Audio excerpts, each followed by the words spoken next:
দলীয় হুইপ মেনে নির্বাচিত হল মেদিনীপুর পিপলস কোঅপারেটিভ ব্যাংকের চেয়ারম্যান এবং ভাইস চেয়ারম্যান। চেয়ারম্যান হিসেবে দায়িত্বভার গ্রহণ করলেন আশিস চক্রবর্তী, ভাইস চেয়ারম্যান হিসেবে নির্বাচিত হলেন সঞ্জিত সরকার।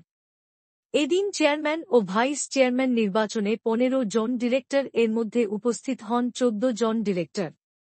নির্বাচন যাতে সুষ্ঠুভাবে হয় সেই কারণে কলকাতা থেকে দলের নির্দেশে উপস্থিত ছিলেন তৃণমূলের রাজ্য সমবায় ইউনিয়নের সম্পাদক আশিস চক্রবর্তী। সব মিলিয়ে সুষ্ঠুভাবেই সম্পন্ন হল পিপলস কোঅপারেটিভ ব্যাংকের চেয়ারম্যান নির্বাচন।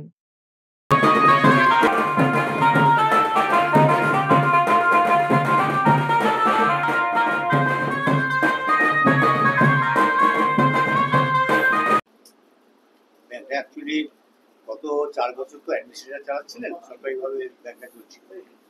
সরকারি অফিসাররা ব্যাংকের দায়িত্ব নিয়ে কাজ করেছেন, কিন্তু অনেক কাজই মনে হয় ওনারা একটু, যেহেতু ইলেক্টেড বোর্ড নেই, ওই জন্য ওনারা করতে একটু অসুবিধায় পড়েন।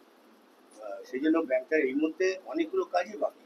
পুরো ব্যাংকটা সিবিএস সিস্টেমটা বাকি আছে। কোর ব্যাংকিং সিস্টেম করতে হবে। কোর ব্যাংকিং সিস্টেম না হলে অ্যাকচুয়ালি এখন মেদিনীপুর পিপলস কোঅপারেটিভ ব্যাংক আর সেন্ট্রাল কোঅপারেটিভ ব্যাংক দুটো ব্যাংক জেলার মধ্যে কোর ব্যাংকিং সিস্টেম চালু হয়। এটা আমাদের ইমিডিয়েট রিজার্ভ ব্যাংক অর্ডার দিয়েছে, ইমিডিয়েট করতে হবে আগামী 3 মাসের মধ্যে। তারপরে আমাদের নিজস্ব লগ্নি যেটা এনপিএ হয়ে গেছে, এনপিএর পর জোর দিতে হবে, বা যে টাকাগুলো আমাদের ব্লক হয়ে গেছে। আবার পাশাপাশি আমাদের টাকা আছে, ভালো পার্টি থেকে আমাদের লোনও দিতে হবে। লোন যদি না দিই, লোন দেওয়ার পার্সেন্টেজ আমাদের 38%। 70% যদি ব্যাংকের টাকা রোল না করে, তাহলে আলটিমেট প্রফিটে আসা যায় না। সেই জন্য আমাদের ভালো পার্টি থেকে লোনও দিতে হবে। আর ব্যাংকের নিজস্ব এটিএম নেই। আমরা ইচ্ছা আছে আমাদের একটা পিপলস কোঅপারেটিভ ব্যাংকের এটিএম চালু করতে হবে। সিপিএস হলে এটা করা যাবে। আর আমাদের শেয়ার হোল্ডার বাড়াতে হবে। বিগত 11 বছর শেয়ার হোল্ডার বাড়ে, আমাদের ব্যাংকের শেয়ার হোল্ডার বাড়াতে হবে।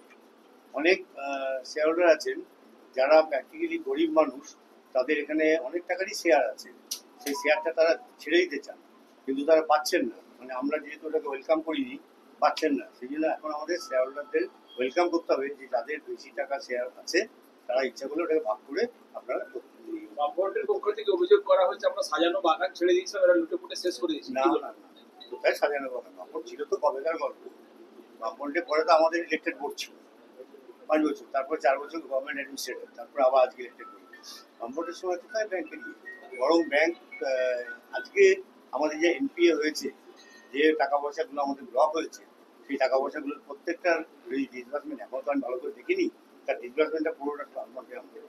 বামফ্রন্টের সময় এমন এমন লোকের টাকা পয়সা লোন দিয়ে দেওয়া হয়েছে যেগুলো আমাদের রিকভারি হয়নি, এবং রিকভারি না হওয়ার জন্য এনপিএস চলে গেছে। সেই জন্য ব্যাংকের যে ইনফ্রাস্ট্রাকচার এবং ব্যাংকের যে ডেভেলপমেন্ট, সেই সাইডে তারা কোনোটাই গুরুত্ব দেয়। গুরুত্ব দিলে ব্যাংকটা আজকে এই জায়গায় থাকতো না। এখন ব্যাংক খুব যে খারাপ জায়গা আছে তা না, কিন্তু এটাকে মানে স্ট্রাগল ফর এক্সিস্টেন্স, এটাকে স্ট্রাগল করে লড়াই করে আমার ডাইরেক্টর সাথে নিয়ে সবাইকে নিয়ে ভালো করে ব্যাংকটা, প্লাস পার্টির হেল্প লাগবে, আমাদের দলের হেল্প লাগবে। যেহেতু আমরা সরকারে আছি, দলের হেল্প নিয়ে আমরা আমাদের এই কোঅপারেটিভ ব্যাংক, আমাদের কোঅপারেটিভ ডিপার্টমেন্ট আছে, আশিসদা আছেন, যে আশিস চক্রবর্তী এসছে আজকে অবজারভার, আমাদের রাজ্য সম্পাদক তিনি আছেন, প্লাস আমাদের জেলা সভাপতি সুজাতা মহাশয় আছেন, আমাদের চেয়ারম্যান ধীরেন্দ্র মহাশয় আছেন, বুদ্ধ মহাশয় আছেন। সবাইকে নিয়ে আমরা ব্যাংকটাকে কীভাবে গভর্নমেন্টের একটু সাপোর্ট দিই, যাতে আমরা রিকভারি করতে পারি।